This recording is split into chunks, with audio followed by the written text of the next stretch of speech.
striking Iranian cultural sites, which he has now said twice that he might be willing to do? And secondly, does he favor a delay of the impeachment process to focus on Iran?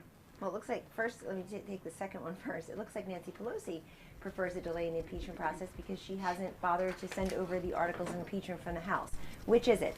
Is the president, quote, an imminent threat to the republic, a clear and present danger, who must be removed immediately? Or did she take a mini sabbatical over the break and is deciding when to send over the articles of impeachment? Assuming she does that, does the president favor a But delay when will of the she do trial? that? When will she do that? Well, why would he want to delay the trial? He knows the trial is going nowhere. He wants a full and fair trial, but that doesn't mean a lengthy one. Those articles of impeachment are very thin. I don't know if anybody's here from CNN. I'm looking around the room, but what an excellent, excellent documentary last night on the Clinton impeachment, which I'm old enough to remember, was involved in that.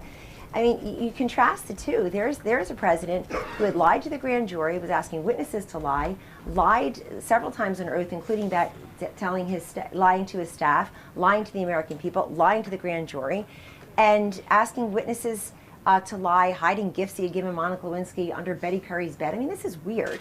Paying $850,000 in 1998 money to Paula Jones. Last time I didn't sexually harass someone, I didn't pay them $850,000. So I think the same people who didn't see through wanting to impeach and remove a president who did that can't just send the articles of impeachment over to the Senate and let the process play out. She's flouting the Constitution again. They know their case is weak. They know their case was very obtuse, was very weak.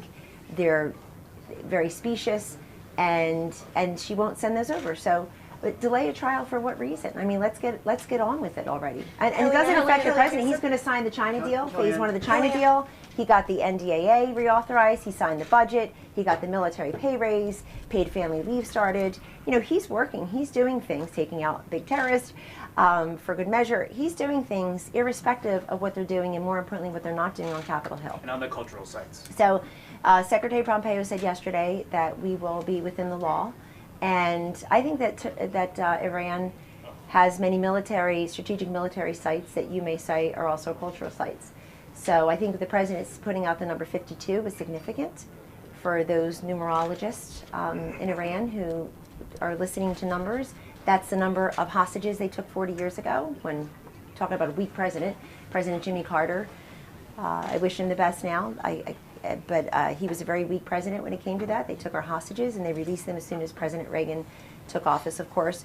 But the president, as Jay Johnson has said, as Senator Joe Lieberman, Democratic Connecticut, has said, as David Petraeus has said, you've got, those are significant voices and people who don't necessarily support the president and his party, or actually don't support the president and his party usually. They've said the president has been lawful and constitutional and strategic in what he's done, and he'll continue to. Kellyanne, Democrats have demanded that the president declassify the intelligence behind the attack. Will the president declassify the intelligence? Yes, you probably didn't hear I was asked that question. I mean, we've got Menendez and Chuck Schumer chest thumping and demanding that he do this. They know that Congress will be, that they will be briefed. When are they going to be briefed? It could start as recently as this week. That's up to the Pentagon.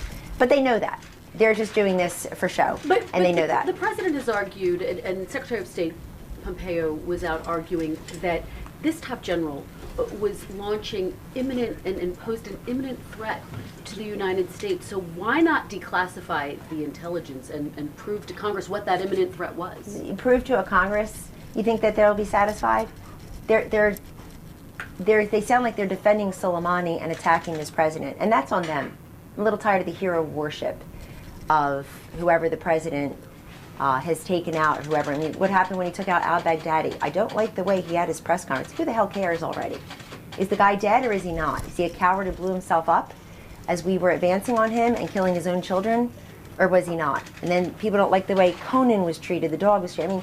I mean, the president, we got over a long time ago appeasing his critics.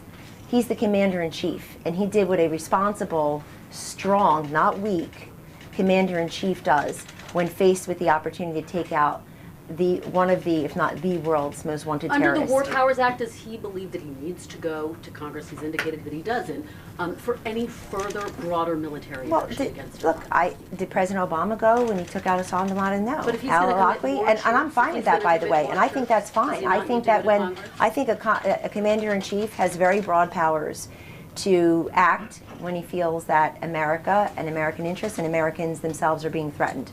So I think that was fine under when Osama bin Laden was captured and killed. I think that's fine when Soleimani is killed.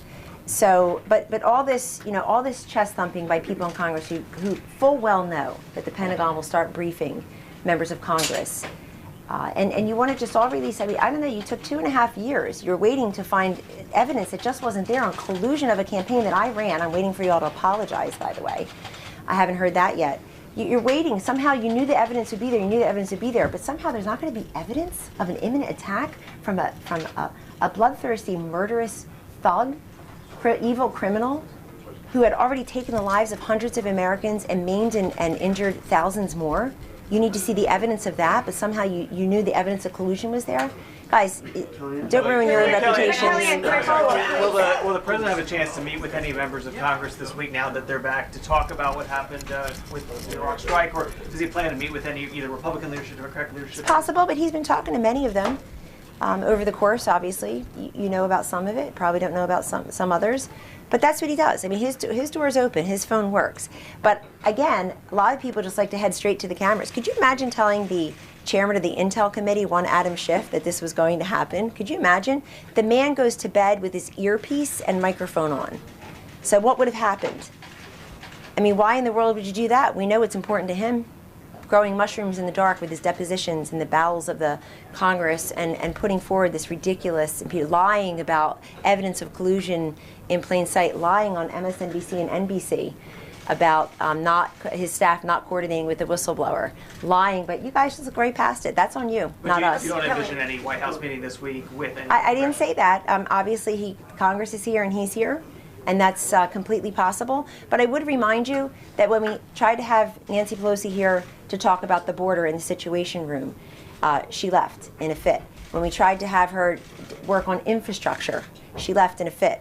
When we tried to brief her on Syria, she left in a fit. So I guess she can come here, but I have a feeling she might leave in a fit if she does. Kellyanne, about the briefings with lawmakers. Returning to the cultural sites issue, are you saying that Iran is camouflaging or No, I wouldn't say that. military targets within cultural No, sites? I wouldn't say that. And would the president order American troops? I mean, maybe. Who knows? Are you aware that it would violate the U.S. Defense Department's law of war manual? Are you and the aware? War Crimes Act? Are you aware that Secretary of State yesterday said we'll be within the Yes, law? and then the president got on Air Force One and told reporters that he thinks that the U.S. should be able to attack Iranian cultural sites, which is a war crime according to the 1949 Geneva Convention, because others use roadside bombs and kill our people. So what the Secretary of State may have said before that, the president immediately contradicted. So you want to talk about hypotheticals that may happen. You don't want to talk about the fact that Soleimani's the gone. President of the United States said yesterday and then on the day before. And I'd refer you to his remarks, and I hope that you're happy that Soleimani is gone. He has pardoned soldiers who have been accused and convicted of war crimes. Does the president believe that war crimes are a thing, or does he just... I didn't even know how to answer a question like that. Well, maybe you should ask. Kellyanne, about the briefings with lawmakers, I understand you're saying the Pentagon plans to brief lawmakers on Capitol Hill this week, but does the White House have any plans to have anyone go to Capitol Hill and brief them? Because many of them are asking questions now about what the president's future strategy is in the Middle East.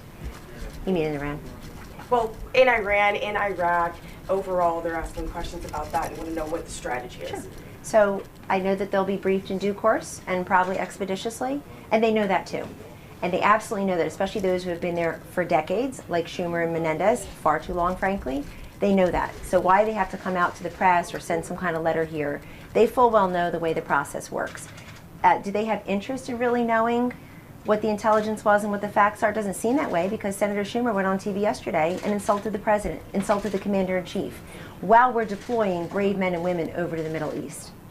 So I'm not But going to be as a lectured by practical people point, but just like as that. a practical point, there are no plans for that to happen No, today, I didn't for say that. instance, That's not true. or I didn't say tomorrow. that. There could be. There could be. This president is very transparent, very open to keeping Congress informed. It seems like the democratically led House has been focused on one thing all last year. One thing. And frankly, a lot of you have too. So it's good to sort of broaden it out, learn how to spell Soleimani, be happy that he's gone. It's good. It's so great that Menendez and Schumer are focused on foreign policy and national security again. I think that's a big bonus, a big step forward. But they should also listen to their former vice presidential nominee and former colleague and bona fide foreign policy and national security expert, Senator Joe Lieberman, their colleague of many years, that the president was constitutionally, morally, and strategically within his rights to have done this, and that according to the op-ed, if you haven't seen it, it's in the Wall Street Journal from yesterday, Senator Lieberman says it's just a shame that all the criticism of the president's actions are coming from Democrats and the praise is coming from Republicans. That he remembers Senator Vandenberg, after a Michigan Republican after World War II, saying, quote, "Americans want earnest, honest, even vehement differences of opinion on foreign policy, but we need to keep partisan politics out of foreign affairs." Where is that today? So yes, they will be briefed, but they also should calm down and celebrate, not denigrate, the fact that the world's greatest terrorist, who is single-handedly responsible for the deaths of hundreds of Americans and the injuries of thousands of others, they should celebrate, not denigrate that fact. Kellyanne, does the president still believe that he can get Iran to renegotiate a nuclear deal? He said he's open. But does he to me- believe that's still possible given what's just transpired? Well, sure. I mean, if Iran wants to start behaving like a normal country and denuclearize, sure, absolutely.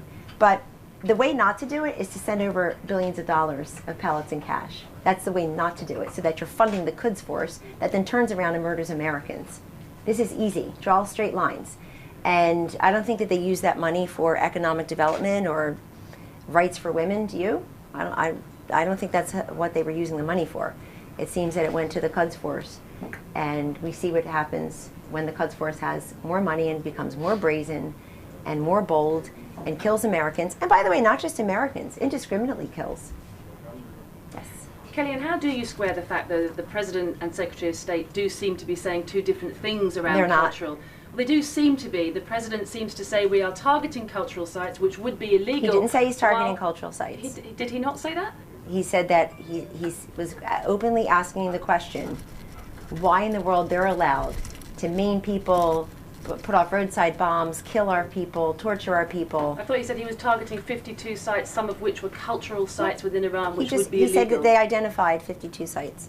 But so they, can you Are you say, speaking about hypotheticals, or I got to deal in reality today Well, because I'm asking you, it was is a he big deal. speaking about? Is he But are speaking you? about But are hypotheticals, you? or Are is you he actually engaging in targeting those hypotheticals? sites? You're engaging in hypotheticals. No, she's Is asking he- about something the President of the United Yeah, States is said on the record. he Kellyanne. speaking about hypotheticals, or are you actually targeting sites which would be illegal, which is exactly identified what sites. Secretary of State Pompeo Yes. has said? Kellyanne, Adam Schiff isn't ruling out another articles of impeachment against the president. Is there some concern that Democrats are just going to keep dragging this out through the Such an election year? oxymoron to be the chairman of the Intelligence Committee. Is there a concern they'd be dragging it out? There should be a concern for the Democrats. I mean, they clown and disgrace themselves daily by trying to get this president. Look at the difference. Just split the screen, folks. He's getting Soleimani, and they're trying to get him. I mean, is that lost on the American people? I doubt it. I think they're happy that we finally have a president who's bold enough to look at where the terrorist activities and take them out when appropriate. But by the way, no loss of military lives. Kellyanne, Baghdadi or Robert al-Baghdadi O'Brien or- said last week that the White House would actually be open to declassifying more information about the imminent threat that Soleimani was posing to U.S. troops. So is that under consideration here, and have there been steps taken toward doing that? One more time. Robert O'Brien told us last week that the White House is open to declassifying and releasing information to the public about the threats that Soleimani was posing. It's possible. Yeah, that's still true. Is there It is anything possible. happening here process-wise? It's possible. Well, are we going to do that, or do we have to rush to Congress first? So it's possible. And let me just clarify, too, to all the questions being asked. The president has identified those sites and has said that it may happen if Iran retaliates in a certain way. So you have to read the, I mean, you have the president on the record. Read the entire thing. But that would still violate international law if they are cultural sites. If. I'm telling But you. does the president Look at it. Plan to do believe it. that? Kelly, can we get an update on just what the White House's thinking is on North Korea this morning? We also had that attack in East Africa. It just appears that there are a lot of threats out there, and I'm just wondering how... The world's a dangerous place. There are many threats. We inherited the ones in Iran and North Korea, certainly. President Obama was very candid with President-elect Trump that North Korea would, quote, be his biggest challenge. And that's why this president has tried to meet that challenge by working to denuclearize the Korean Peninsula, and the sanctions on North Korea remain. The sanctions on Iran remain. The sanctions all over the world remain because they work. And we're watching, obviously, what Chairman Kim Jong-un is doing. We're watching what's happening in East Africa. And the fact is, it is a dangerous place, but it was a very dangerous place with ineffective leadership coming from Washington to take out people like Soleimani, and that's fine. But this president, he didn't do it in the first 3 minutes, in the first 3 hours, in the first 3 days, first 3 weeks, first 3 months. He did it in the first 3 years. Obviously, Secretary Pompeo, before he got to state, was a CIA director. He's had Soleimani in his sights for all 3 years he's been here. And our government certainly has. And the president said, I believe he said 18 months in one of his statements or one of his calls. And that's exactly right. So this doesn't happen. These battleships don't turn around overnight. It's hard to get out of things that are have been escalating and marinating for a very long time. But the president will continue to do that.